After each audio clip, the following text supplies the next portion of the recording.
Brought to you by Hallow, the world's #1 prayer app. I am needing and wanting to be truthful and honest with my husband about some credit cards that he doesn't know about, as well as how much money we actually have in our bank account versus what I have told him that we've had in our bank account. And so How bad is it? It's not that bad. Okay. But I've been reading your book. I want to live a non-anxious life, and I just don't want to keep this secret anymore. And my original plan was to get on top of things, and then everything would be fine. But now I want to be a good wife. I want to be open and honest, and that I need his help with the finances, and we got to start from ground zero, I think. So we'll get to the honesty and integrity part. And I appreciate you bringing this up. And by the way, I don't want to let you off the hook, right? You can't lie about this stuff, and it's big, and it causes a lot of drama. I actually call it financial infidelity because it is a form of cheating, right? But there are millions and millions and millions of people across this country in the exact same boat as you. So I appreciate you having the courage to call in, because I think you're going to free a whole bunch of people from this burden of this secret, right? Because you're laying in bed next to this guy that you love, and he doesn't know. Right? He just doesn't know. But I want to start with a different question first. Okay. Why in the world has he either allowed it or intentionally dumped the entire house's finances on you? Why are you doing this alone? I guess I would say I'm a stay-at-home mom.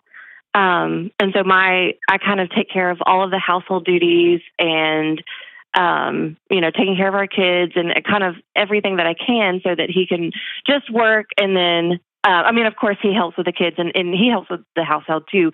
But I think he wants to be helpful with that too. And we've talked about it over the years, but it just we talk about it and then nothing ever happens. And so I'm just kind of left holding the bag. How much of it is him and how much of it is you are desperately trying to prove your worth inside your own home? It could be both. Because I'm beginning to hear more and more and more. And it's not something I expected, but more and more, right? So we all know the data that says men don't help out around the house near as much as women do, right? We all know that. Right. But I'm also hearing the other side of the ledger, which is an increasing number of moms choosing to stay home, but them having incredible amounts of guilt about it. And so about this idea that they don't have any worth financially. They're not contributing financially to the house in a tangible dollar amount. And I feel like women have bought this lie that has never existed before in human history, which is not your worth is found in love and connection. By the way, men have bought this lie too, but it's get your finances right, get your career right, and then after those things are done, then you can deal with this. Am I going to find a mate or a partner? Am I going to have kids and do family stuff? And so when somebody comes home, their orientation is still career first, finances first. And so I'm seeing more and more women try to grab everything. I'm going to be the CEO of this house is the language I hear. And because I've got to prove that I'm worth staying home even though I don't have income. Is that you? I'd say sort of me, because he is so gung ho about me being home and raising our kids. But I think that there's still a part of me that just wants to prove that I can do this, I can handle this, and be the CEO of my home and show them that I can do this, I guess. Carrie, you're going to drown in your own house. Yeah. I think I'm drowning now. I know you are, but if you're not honest. Yeah, that's the big part. What was your career before you decided to stay at home? I had just worked administrative in some doctor's offices. Yeah. So that makes it even worse, right? Because you've been doing billing and collections and all that for your whole career, right? Yeah. Yeah. I remember the first time I had a spreadsheet up I used to have multiple budgets that I was running at various universities, and there was multiple tens of millions of dollars across all these accounts and income and receivables and outflows. And I remember leaving up the spreadsheets once, and my wife was like, how is this possible? You can't balance a checkbook in our house, and yet you know what I mean? So I get it. I've been there. Let me ask a hard question. Okay. Your husband really wants you to stay at home, and you want to be I heard you say this. You want to be a quote unquote good wife. Yes. Do you want to stay at home, or have you tried this experiment and you don't like it? No, I love it. I feel more fulfilled than I ever have in my entire life. Okay, so walk me through the slow steps towards not telling the truth, putting something on a credit card. I'll pay for it next month, and suddenly, oh no, I'm way over my head. So it started last year. Last year, around the summer, is when when we decided that it's possible for me to be a stay-at-home mom. I had my first child earlier in the year last year, and so I didn't really realize or know how to manage our money at that point. As we went through the rest of 2023, and we had gotten to a point where we were down to zero. And zero, like you didn't owe anybody any money? Say it again. Zero what? Our bank account was zero. Oh, okay. So you had no money left in your account. He didn't know that? Yeah, and it blew up, and I was like, okay, well, I can fix this. I can get on top of it. And I have a hard time, on a side note, saying no to him, because he doesn't know what we don't have, and he wants to get this or do this. And so I don't want to be like the officer and being like, no, we can't do that. No, but you want to be the CEO. That's the CEO's job. I guess I can't balance that well. Right. Well, and I guess I want to push back on this need to have a quote unquote CEO. There is somebody that needs to like my wife actually hit send on the bills, right? And if I get a bill from somebody came and fixed our sprinkler the other day, and I just forwarded the bill to her. She actually goes in and pays it, right? So I get that sort of CEO-ness, or hey, we got to get somebody to fix the ceiling fan or something. Then she'll actually reach out and call and do all that kind of stuff. So I get that kind of stuff every day.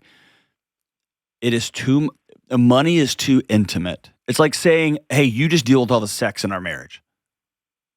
Like, you tell us what kind we're going to have, when we're going to have it, and what I need to be wearing, right? And that would be so lonely and isolating. Money is that intimate because it dictates reality. It dictates where y'all are headed as a couple, what y'all are building together. It dictates safety and security. It dictates pleasure and joy. It's so important that we sit down once a week and say, where are we? That way your husband, because it puts you in the role as a mom, right? If he has to ask you for something. Yeah.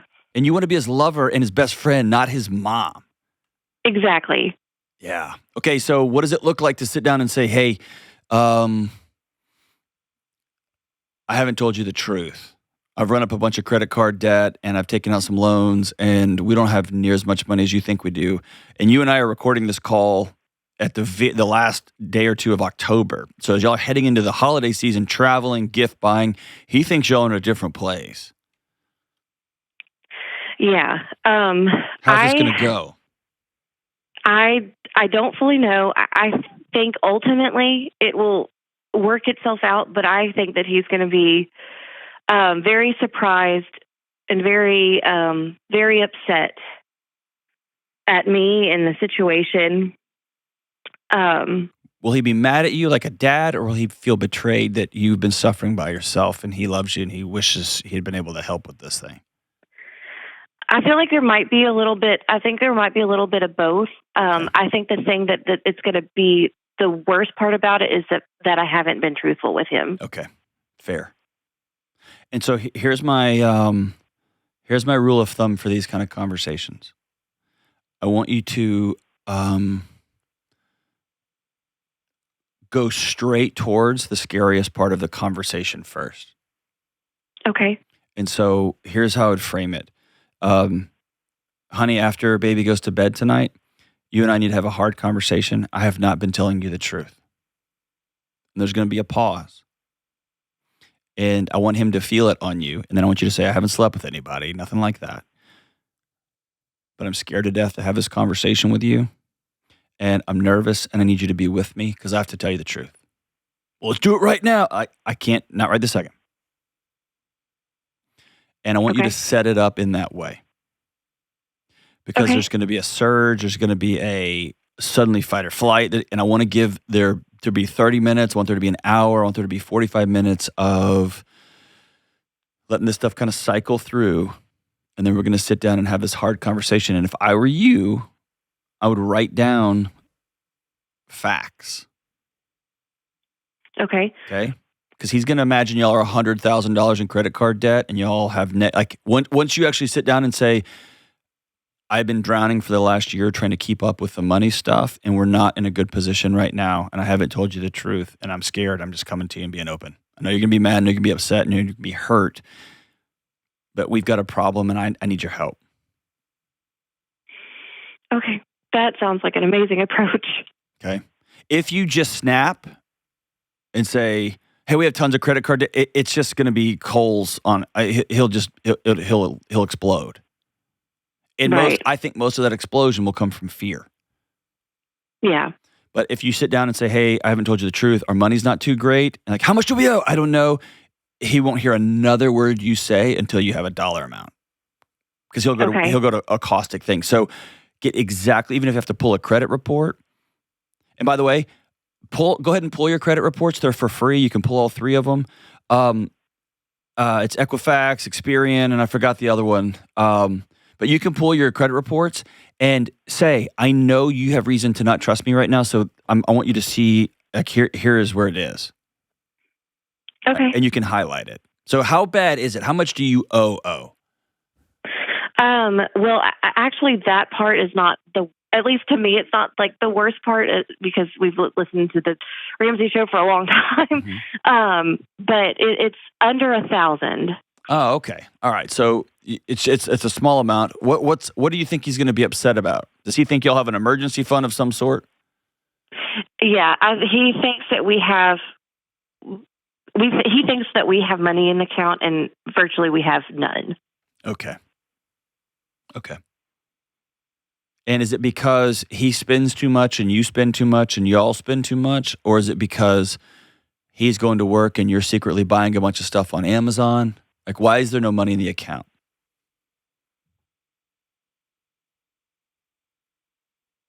We've got medical bills that I have budgeted before, or that have worked into a budget that have just worked up. But it's just not living within our means. Okay. So I think this is I thought the situation when you called was way worse. And I think you're such a person of integrity that even the smallest, unless you're telling him, no, we're fine, we got tons of money. And you're like, oh God, we don't have any. Unless you're doing that, it sounds like you're staring over a precipice and you see y'all about to fall off a cliff and you want to stop this thing before it gets going. Yeah. Okay. Whew. Can I tell you sooner rather than later, okay? Yes. And here's the last thing I'll tell you. You know this, and I'm glad you've been reading Building a Non-Anxious Life. He's felt the tension in your home for a while now. He definitely has. And he probably thinks it's something he's doing and he's trying to solve it by working more or working harder or trying to wash the baby bottles in the right way, like whatever. And I think that's where your apology starts. Okay. Is that fair? Yeah, that's totally fair. Okay. I'm going to send you the Every Dollar Premium app. It's the app me and my wife use for budgeting. Okay. And here's what it does. Whenever I buy something, it pops up on both of our phones. Okay. And it allows us to stay connected. I'm going to give you the premium version. It connects to your bank, and you can both see where you are in real time always. Oh my gosh, that sounds awesome. And it's for a year, okay? Okay. And I'll hook you up. I'll pay for it. You hang on the line, and I'll get you connected. But I want you to say, I've got a tool for us. Okay. I need you plugged in. I can't carry this by myself, and I wanted so badly to because I know how hard you work for our family, and I've kept secrets from you, and I'm sorry. And it will never happen again. Is that cool? Yeah, so cool. Thank you. You got it. Go straight towards the discomfort. And for everybody out there who's got secrets heading into the holiday season, if you're safe, meaning your partner's not going to punch a hole through the wall or hit you or be like emotionally abusive, if you're safe, let this be the season. Let this be the season that you stop carrying these secrets everywhere because your household can feel them. Your household can feel the tension. And we try to scroll it away or numb it away or click on Amazon away or buy something or pornography it away. We try to drink it away. We're trying to get rid of this tension. I'm telling you, a secret-free house is peaceful. Download the Hallow app today and get 3 free months at hallow.com/Delony.